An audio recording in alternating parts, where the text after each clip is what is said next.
हे एभ्रिवान, स्वागत छ फेरि पनि मेरो नयाँ मिनी ब्लगमा। आई होप हजुरहरू सन्चै हुनुहुन्छ होला। म पनि एकदम सन्चै छु। 365 डे मिनी ब्लग च्यालेन्ज आज चाहिँ डे 73। एउटा इन्ट्रेस्टिङ कुरा के छ भनेपछि होइन, जति मेरो सब्सक्राइब छैन त्यति त अब भिडियो पुग्न थाल्यो।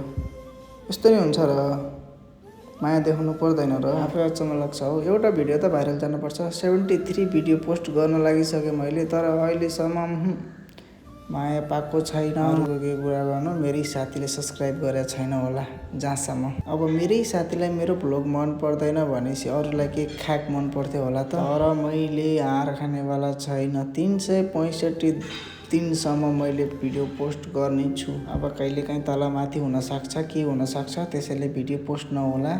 तर हेर, म चाहिँ भिडियो पोस्ट गर्नेछु, तिमीहरूले हेर्नै पर्ने हुन्छ। आजभोलि चाहिँ म बिहान साउको घरमा काम गर्छु, त्यसैले अफिसमा कामै गर्दैन क्या, साँझखेरि गर्छु। किन यताबाट आउँदा आउँदै घाम चढिसकेको हुन्छ, अनि यस्तो घाम हुन्छ, अनि घाममा नगर्नु भनेको छ साउले पनि।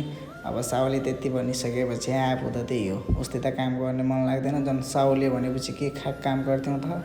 एनिवे, आजभोलि चाहिँ 6 to 10 भएको छ होइन। आज चाहिँ छिटै पठाइदिएको थियो, 10 बजे नि भनेको थियो, तर म 8 बजे नै रुममा गएँ। Thanks for watching guys. माया छ, फेरि भेटौँला अर्को मिनी ब्लगमा।